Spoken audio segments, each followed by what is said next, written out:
The morning air is crisp, the kind that makes you breathe a little deeper. I sip my coffee on the front porch, watching the sun rise over our quiet, tree-lined neighborhood. It's the kind of place that looks peaceful on the surface. Manicured lawns, kids riding bikes, retirees walking their dogs. But I've lived here long enough to know that peace is an illusion. My sister, Maya, parks her car in our driveway, stepping out with a sigh. "Another notice," she mutters, handing me a folded HOA violation letter. I don't even have to read it to know what it says. It'll be something petty. Her car is an inch over the property line. Her garden's not uniform. Or maybe they just don't like that she plays music on her porch. Maya moved in with me last year after finishing her PhD, excited to start her new job as a professor. She's worked her whole life for this moment. But since day one, the HOA, especially Patricia, its president, has treated her like an intruder. I unfold the letter. Unauthorized vehicle. Immediate towing pending. My grip tightens around the paper. "You've parked in this driveway every day for a year," I say, jaw clenched. "This is targeted harassment." Maya shrugs, but I see the exhaustion in her eyes. I'll move it before they try something. That something is what worries me. Across the street, Patricia stands by her mailbox, pretending not to watch us. A middle-aged woman with the permanent expression of someone smelling something bad. She's always lurking, always waiting. She sees us as an infestation, one that needs to be purged. I fold my arms, staring back until she looks away. Inside, the walls of my home are lined with books, art, and framed degrees. Evidence of generations who fought to be where we are. My grandparents built a life from nothing. My parents sacrificed everything to give us opportunities. And yet, here we are, still being treated like we don't belong. The phone rings, breaking my thoughts. It's our elderly neighbor, Mr. Reynolds. "They towed Maya's car," he says, voice shaking. "Just now. No warning." My stomach drops. Outside, Maya stands frozen in the driveway, staring at the empty space where her car was. A deep, simmering rage bubbles inside me. This wasn't just an inconvenience. This was Patricia making a point, and I wasn't about to let her win. Maya spends hours on the phone with the towing company, but it's useless. The man on the other end sounds smug, like he's used to people begging. "HOA authorized it. You'll have to pay the fine to get it back." I don't miss the way her voice tightens. "How much?" $700. My hands clench into fists. $700 for parking in our own driveway. Maya hangs up, pressing her fingers against her temples. This isn't just about the car. Her voice is quiet, but there's steel underneath. They want me gone. I already know it's true. Patricia's been orchestrating this from the beginning. The first violation notice appeared the day after Maya moved in. Then the complaints started. Our porch light was too bright. Our garbage cans too visible. Maya's visitors too frequent. But it was always Maya they targeted, never me. We step outside, the sun glaring down on the pristine street.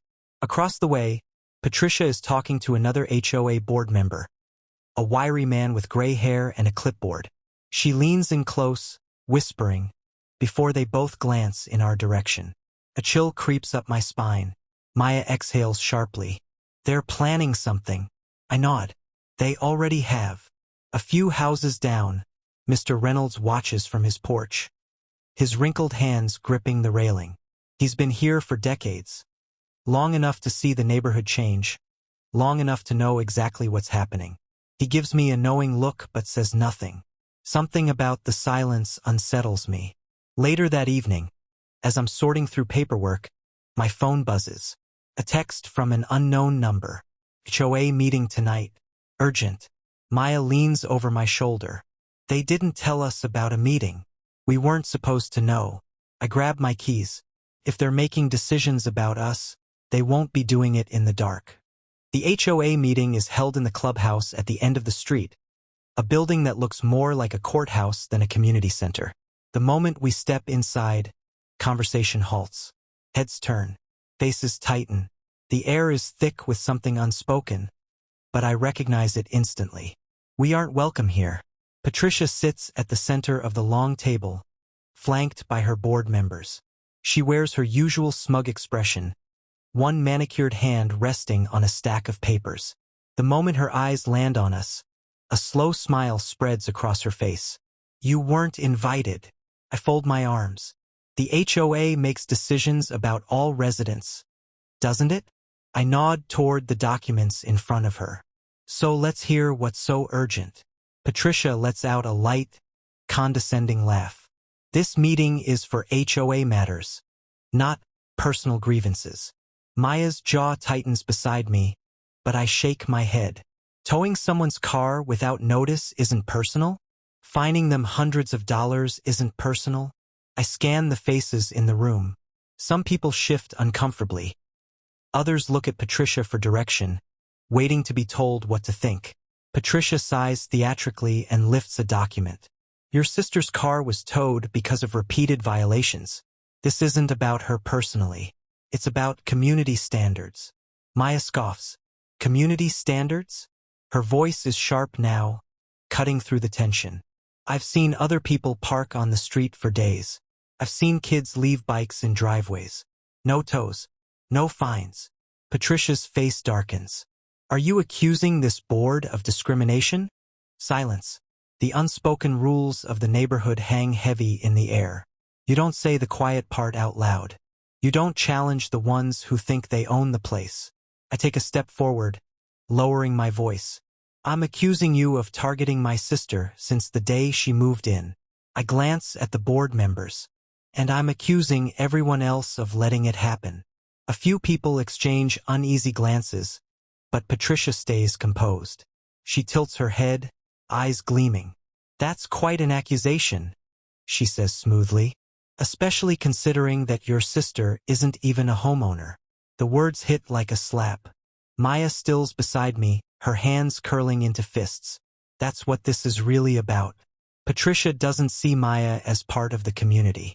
She sees her as a guest, a temporary inconvenience. I inhale deeply, keeping my voice even. So that's the real problem? You don't want renters here? Or is it just us you don't want? Patricia's smile falters for the briefest second. Then she leans back, adjusting the pearl necklace around her throat. The HOA has a duty to maintain the integrity of the neighborhood. If some residents don't fit, that's unfortunate. But it's not our problem. A few people nod in agreement. Others look down at their hands. None of them will say it, but they know. Maya shakes her head, voice trembling with controlled rage. You're trying to push me out. Patricia offers her an almost pitying smile. No one's forcing you to leave. I feel my pulse pounding in my ears. She thinks she's won. Maya grips my wrist. Let's go, she murmurs. We're not getting through to them. She's right. This isn't a debate. This is a performance, and Patricia is playing the role of a benevolent leader while pulling the strings behind the curtain. But she's underestimated me. I turn to the room. I hope you all remember this moment. My voice is steady now, cold. Because when this HOA comes crumbling down, it'll be Patricia's name written all over the wreckage. Her smirk falters, just for a second. And that's when I know.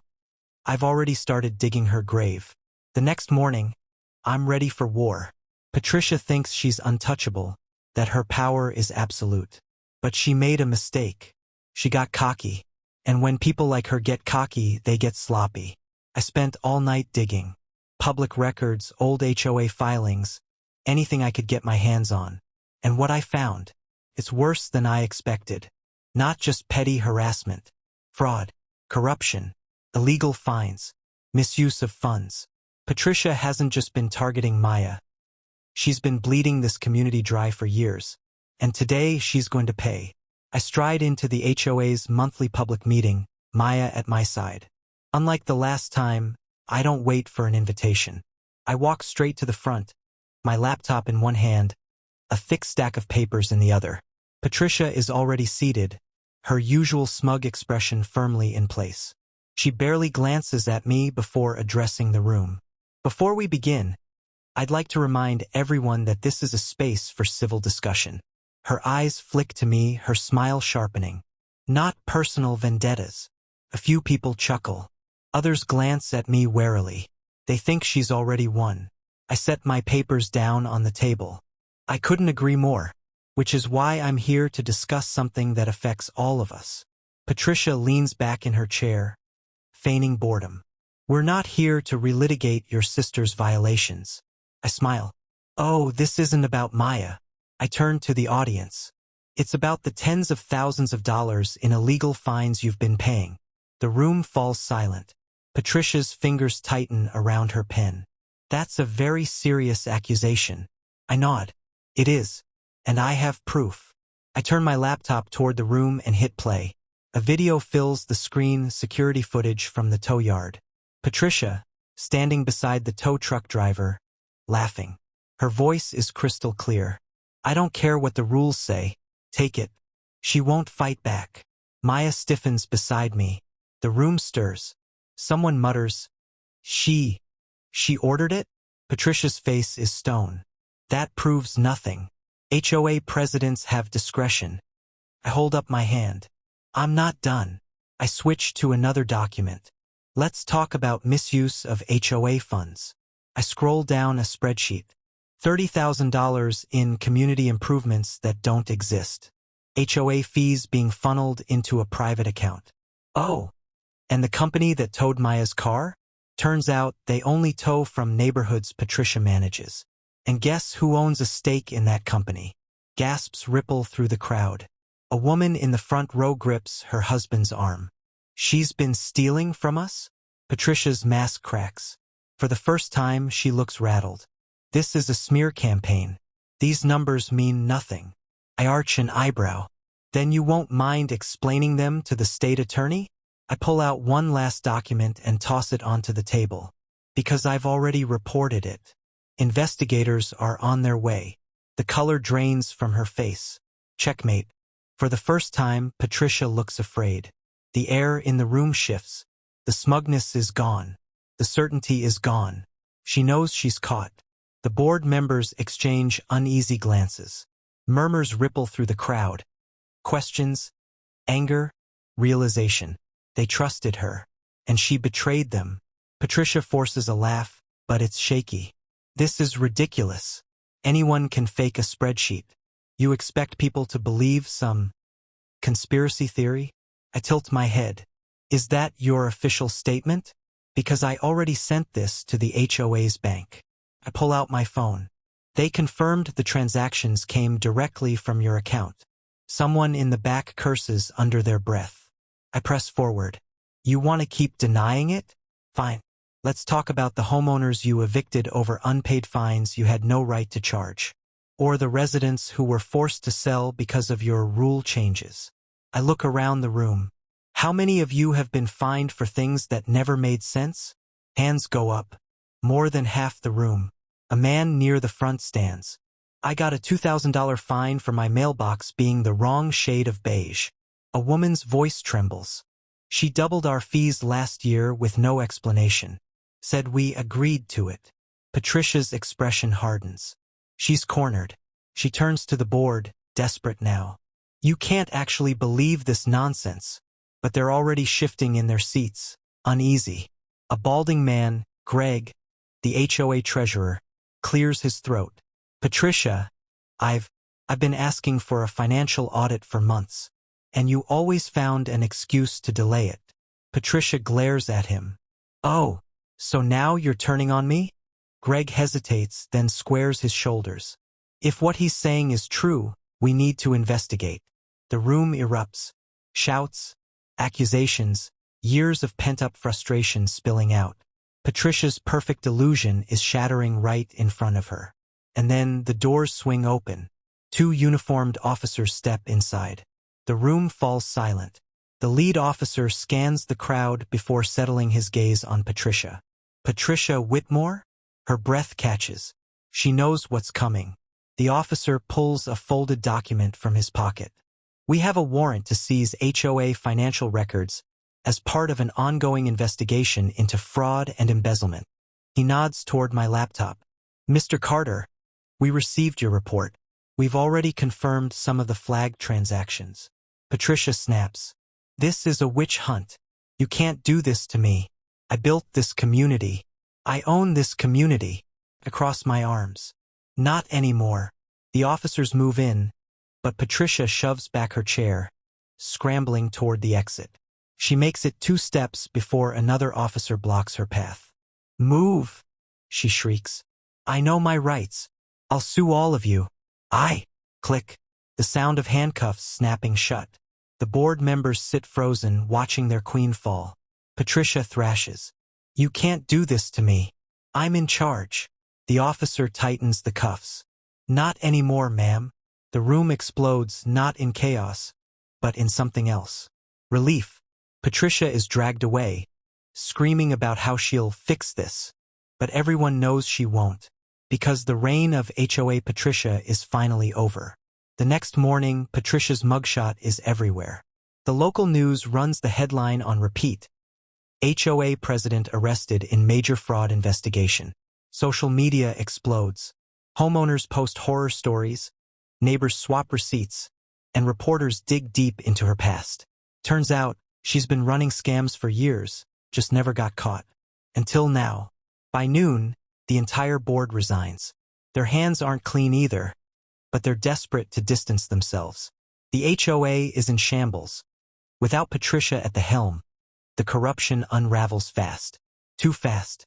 Homeowners demand an emergency vote to dissolve the HOA entirely. And by nightfall, they get it. For the first time in years, this neighborhood is free.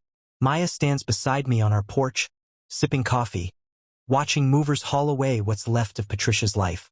She's losing everything, Maya murmurs. I nod. Patricia's home, her precious palace of power, is in foreclosure. Without the stolen HOA funds, she can't pay her mortgage.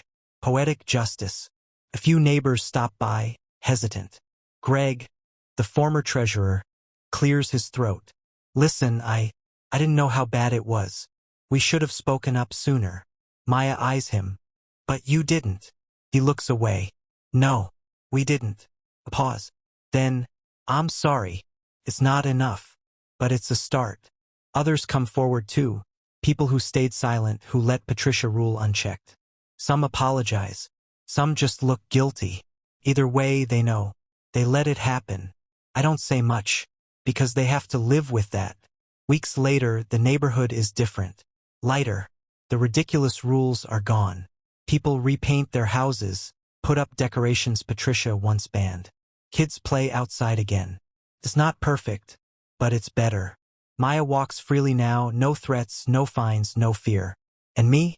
I watch Patricia's former house from my porch, the for sale sign swaying in the breeze. Someone will move in soon. Someone better. Because this time, the neighborhood belongs to all of us.